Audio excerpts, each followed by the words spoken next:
values. This could take place at the initial meeting, or if you had so much discussion at the first meeting, everybody needs a little break in between, you can have a separate meeting. And we have to start discussing the values. Okay? Do you really want to grow organically, or are you fine growing in a different manner? Okay? A CSA does not have to be organic.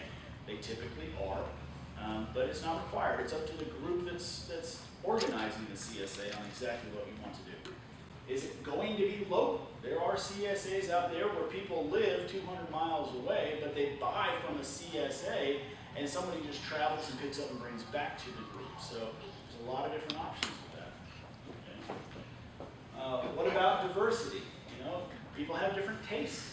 Okay? If you have a community that's half Hispanic and half Anglo-Saxon, and the Hispanics want to have a CSA that's focused around their traditional vegetables and herbs and spices, but the other half of the group doesn't have a taste palette for that, then there's going to be conflict. So you need to understand, everybody who's involved, what exactly you're going to want, how diverse you're really going to want to be. And then the economic diversity comes in with the cost and how that's going to work. Again, there's a wide variety. Some people set a flat fee, and that's just the end of the story. It costs X amount of dollars for X amount of weeks of food. Some people have a sliding scale system where, based on your income, you have a certain amount that you have to pay. Some people offer scholarships. So if you're very well-to-do and you want to put a few dollars toward a scholarship, then that core group can identify people who want to be a part of the CSA but cannot afford to do so. They can identify which ones they feel comfortable with awarding scholarships to.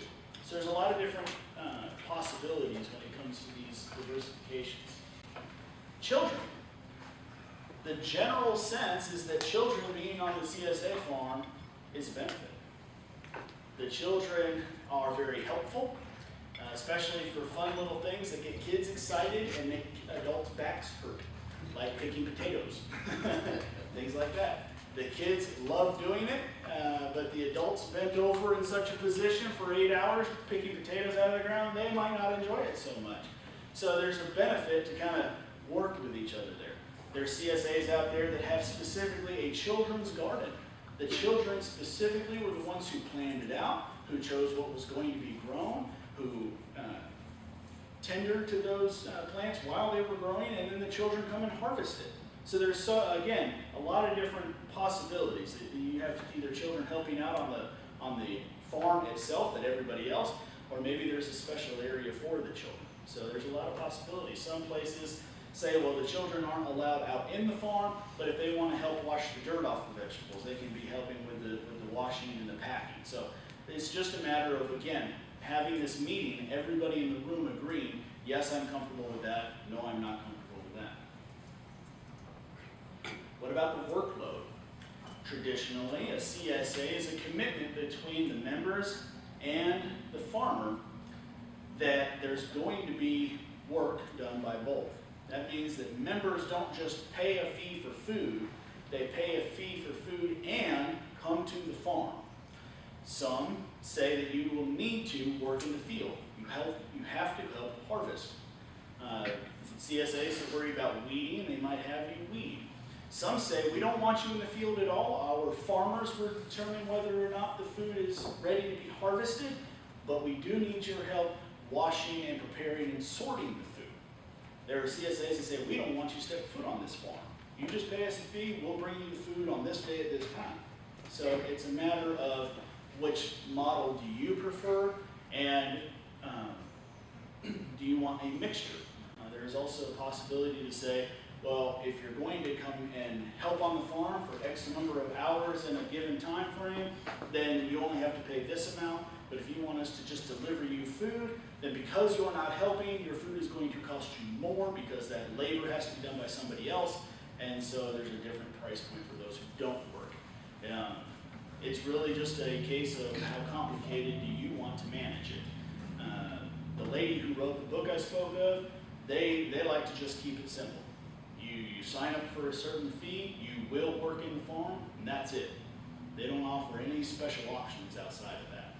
But it's up to the members of the local area and what they think the participation is, the interest is, to decide how you're going to do.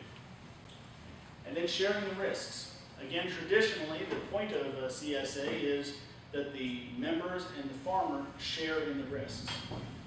So that means that if all of a sudden there's a flood and half the crops die, the members understand that that was a act of God, if you will, and that there was nothing that could be done about it, and everybody moves forward and tries to just make sure we get the next crop put in as quick as we can. Other options that are employed include the CSA reaching out to other local CSAs and trying to buy produce in so they can still fill the members' weekly shares.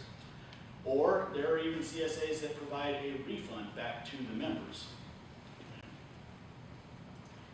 Our values are still in discussion. This is a point that we've pretty much reached where we need to bring people together and have the meetings to discuss these values. It has been brought up in our last meeting that all these options were on the table, but we had not yet got to the point of actually starting to take things off the table and narrow down what options we actually want to pursue.